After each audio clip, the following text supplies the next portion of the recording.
Ulu, seekor katak hijau sedang berdiri di pinggir kolam. Hari itu sangat gelap dan hari seperti itulah yang Ulu sukai. Tidak lama kemudian, air mulai menetes perlahan-lahan dari angkasa. Hujan telah tiba, Ulu berteriak dengan girang. Ulu pun mulai bersenandung sambil melompat-lompat mengitari kolam. Ia melihat semut yang kecil sedang berteduh di balik bunga matahari.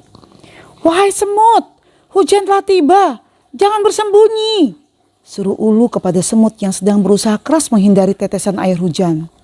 Semut menghela nafas dan menatap Ulu dalam-dalam.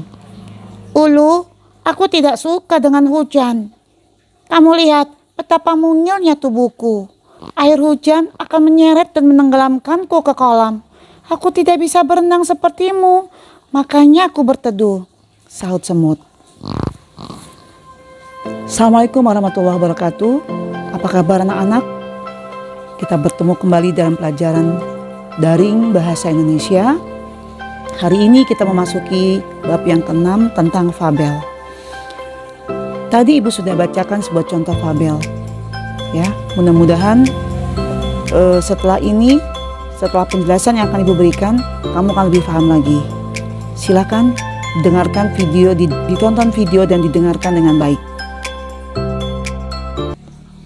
Fabel tergolong teks narasi. Teks narasi mencakup semua jenis tulisan atau lisan yang mengandung unsur cerita. Fabel termasuk cerita fiksi, maksudnya bukan berdasarkan kehidupan nyata. Ciri-ciri fabel. Yang pertama, tokohnya binatang. Yang kedua, watak tokoh ada yang baik atau yang buruk, persis seperti manusia. Yang ketiga, binatangnya bisa bicara. Yang keempat, ceritanya memiliki rangkaian peristiwa. Yang kelima, berlatar belakang kehidupan hewan yang sesungguhnya. Misalnya di kolam, di hutan, sungai, gua, dan lain-lain. Yang keenam, ciri bahasanya adalah naratif atau cerita, terjadi dialog atau percakapan sehari-hari. Ini merupakan semua adalah ciri-ciri fabel. Jenis-jenis fabel, yang pertama adalah fabel alami. Biasanya fabel ini menggunakan watak atau tokoh binatang seperti pada kondisi alam nyata. Misalnya, kalau kura-kura wataknya lambat, kucing wataknya malas dan manja. Yang kedua, fabel adaptasi. Biasanya wataknya sudah mulai disesuaikan dengan kondisi yang lain. Misalnya yang burung, merak, dipermisalkan seperti orang yang sombong atau seperti yang sombong, landak, pemalu, dan kondisi lingkungannya juga atau latarnya tidak mesti ada di hutan atau tidak mesti ada di sungai. Bisa juga burung merak yang sedang berada di sebuah sekolah atau landak yang sedang berjalan-jalan ke mall atau harimau yang sedang bermain di tepi pantai dan seterusnya. Selanjutnya adalah unsur intrinsik dalam fabel. Yang pertama ada tema. Tema adalah ide pokok atau dasar dari cerita. Yang kedua ada penokohan. Penokohan adalah pelukisan tokoh dalam cerita. Berdasarkan seringnya tokoh itu muncul, penokohan terbagi dua. Ada tokoh utama, berarti sering muncul, dan ada tokoh pembantu. Dan berdasarkan wataknya terbagi dua. Ada tokoh protagonis atau tokoh yang baik atau yang disenangi, atau tokoh antagonis atau tokoh yang jahat atau yang tidak disukai.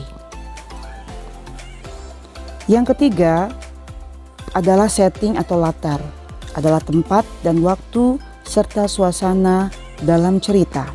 Latar terbagi tiga.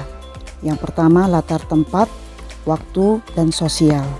Yang keempat adalah amanat atau pesan yang ingin disampaikan. Nah, pesan inilah biasanya yang kadang-kadang kalian harus paham dari sebuah cerita tentang fabel, apa sih yang ingin disampaikan oleh si penulis tentang tema itu.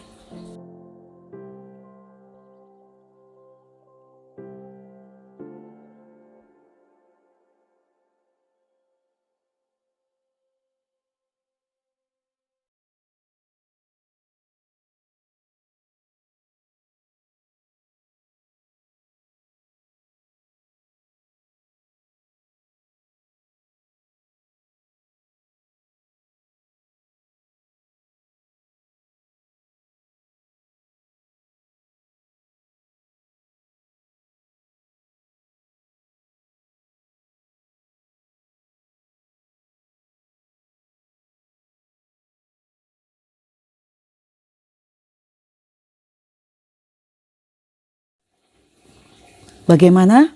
Menarik bukan pembahasan kita tentang fabel hari ini? Pelajari lagi dengan baik, dibaca lagi buku-bukunya. Jangan pernah malas dan jangan pernah bosan untuk selalu ingin tahu. Karena membaca adalah kunci untuk kita membuka setiap wawasan ilmu. Sampai sini perjumpaan kita. Assalamualaikum warahmatullahi wabarakatuh.